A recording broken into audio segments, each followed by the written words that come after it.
Thank you for turning to page 121. Today we're going to take a look at Book 4 of the Referee's Briefing Series from Mongoose Traveler's 2nd edition. And this is going to be on mercenary companies, mercenary forces. It's a nice little book, about 20 pages, that talks about mercenary forces that you can add in your campaign.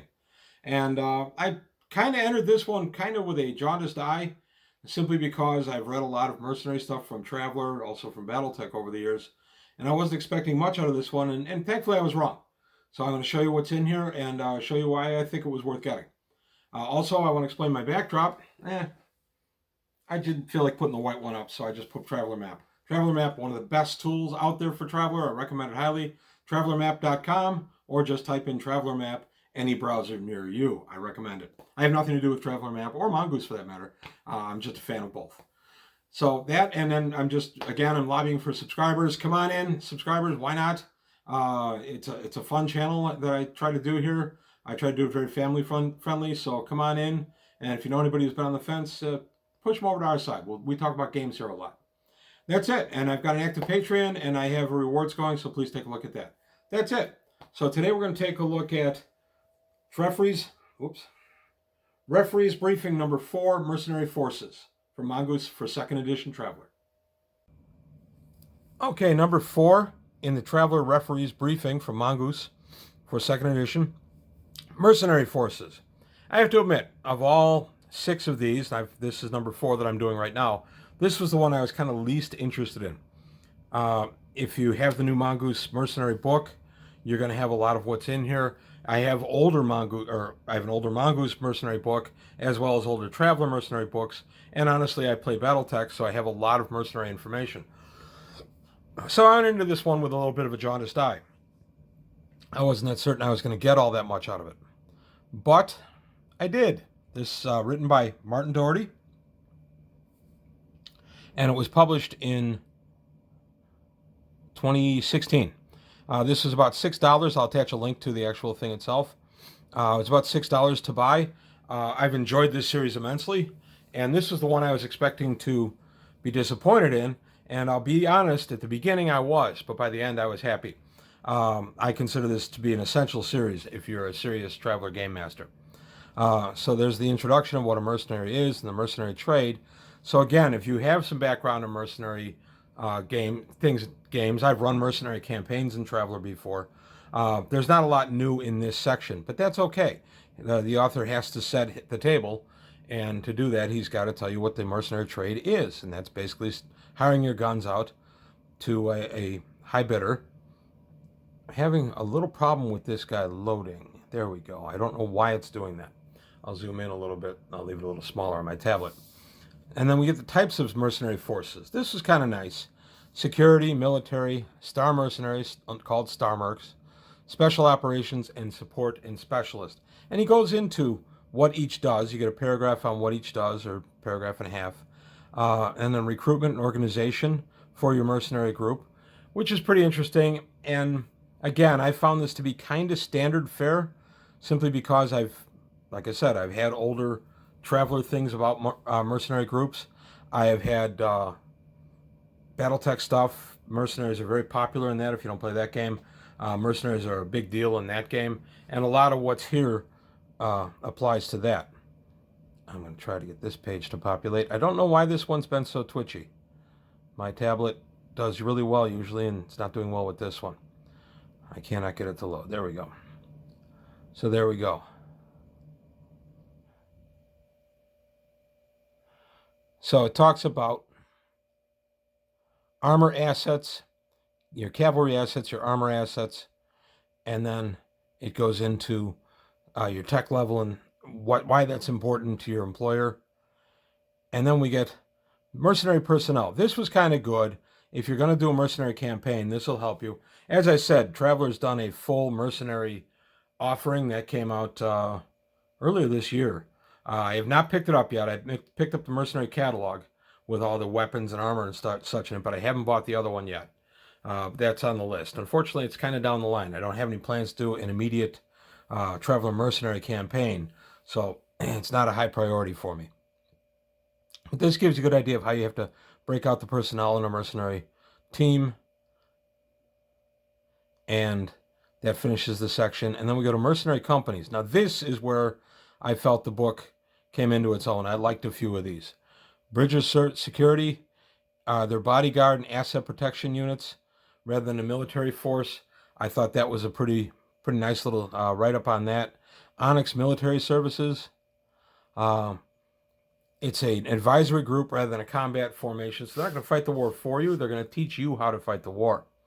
So that was a pretty good one too. Matrix and Company. Company in this context does not refer to a size of military force.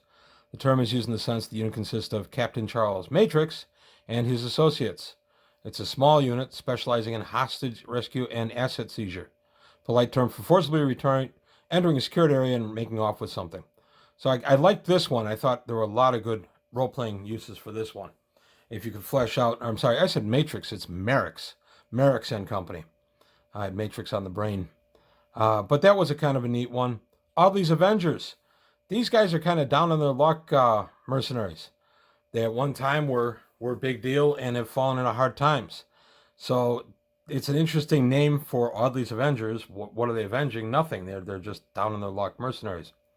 And then we get a nice little table of organization for Audley's Avengers. And then we go to Fire Team. And Fire Team is a pretty interesting one.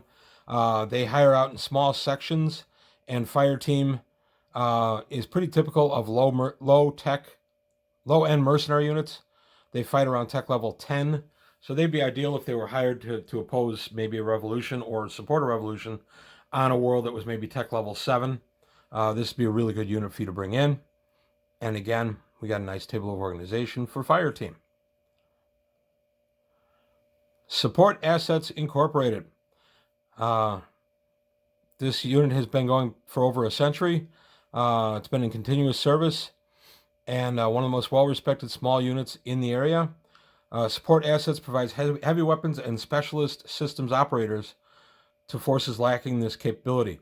That can be a real game changer for you in whatever kind of bush war you're fighting, or what kind of rebellion you're putting down, or what kind of rebellion you're supporting and government you're putting down.